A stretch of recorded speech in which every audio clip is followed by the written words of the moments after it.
What I really love about this instrument is that it has, in my opinion, and that's my feeling, of course, it's very personal, it's like a connection between two human beings, of course, it's very, very personal, but my feeling is that it has actually all the qualities. It has this kind of deep G string, which can be, depending on the repertoire, almost like rustic and has a very lots of power and character, exactly.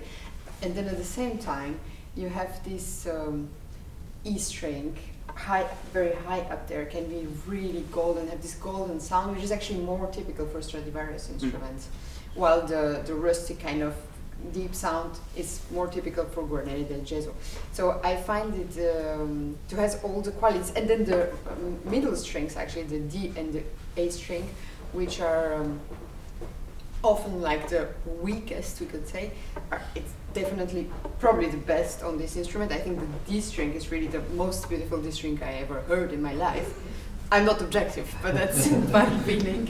So also probably the reason for that is that the instrument didn't travel so much. Back then, musicians didn't have the violin cases.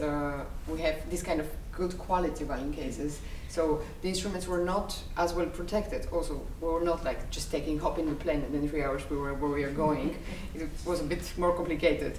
So apparently, like the professionals and the luthier tells me that the violin is in an amazing state because it was not traveling, and probably that's actually a good thing for the sound.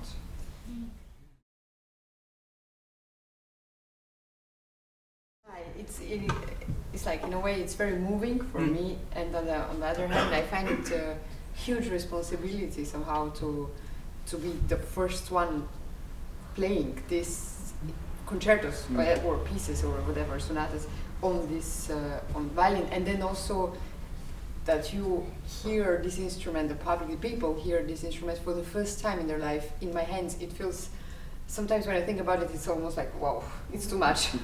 But yeah, I must say also the first time it was kind of love from first sight. It's a bit of cliche, but it really is like this, because usually when you choose an instrument like this, it takes months. You try different instruments, you compare them in halls, and you wonder, is it a good choice? And well, with me it was just 10 minutes in a small room. I tried it, and I was like, okay, that's my voice. And then I got the chance to play on it because someone bought it and gave it to me, because I couldn't buy it, of course, myself.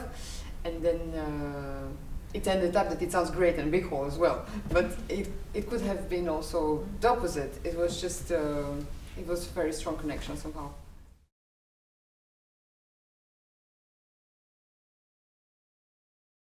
I actually did have that bow as well, but it was big luck that it fits so well with the violin. So the bow, it's quite amazing as well. It's a Picard bow, so probably, we could argue that probably the best bows, one of the best, let's say.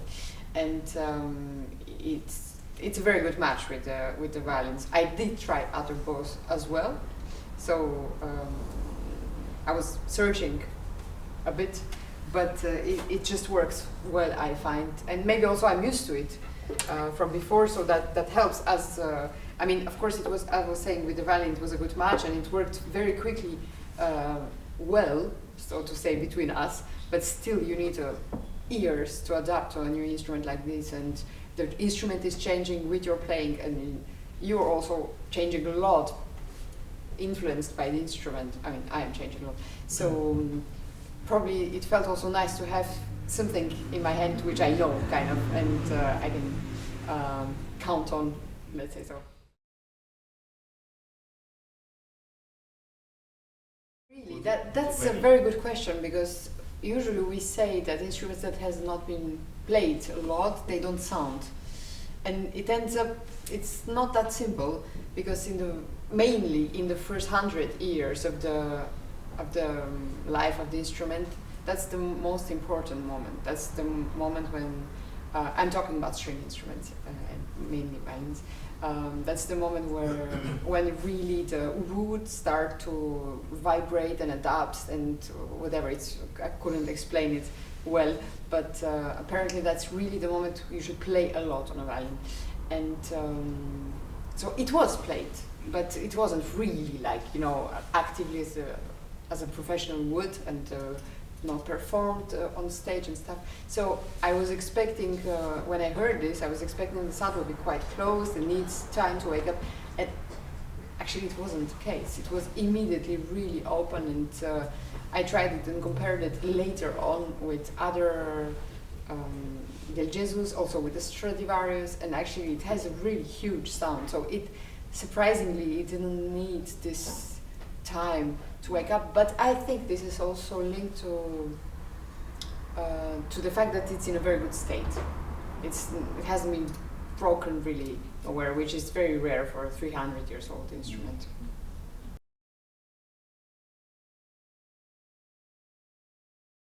Actually, momentum, it started in a very, this whole idea started in a strange way, because the first piece that actually I wanted to record was a Walton concerto, because I just adore it, and I think it's not enough played. And so that's with the Respighi on the first volume?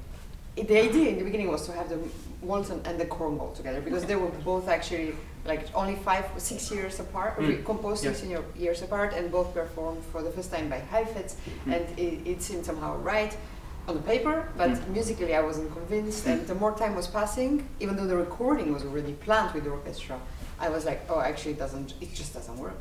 Like the pairing of them just... Yeah, I just felt emotionally somehow, and it's a big question, how do you put pieces together, you know? Of course, there is all this side, which is very important and crucial for, I think, of the choice of the pieces, and that it makes some kind of sense historically or musically, but I think also emotionally there is, for me, there is an importance, how I feel when I listen to one of it, and then does the other completely somehow, I don't know. Yeah, it like completely changes the mood. Yeah, exactly. So it seemed like a good choice, but then actually it felt like quickly like a wrong choice. So I started to think, what am I going to do now? Because there is like the recording, the orchestra, everything is planned.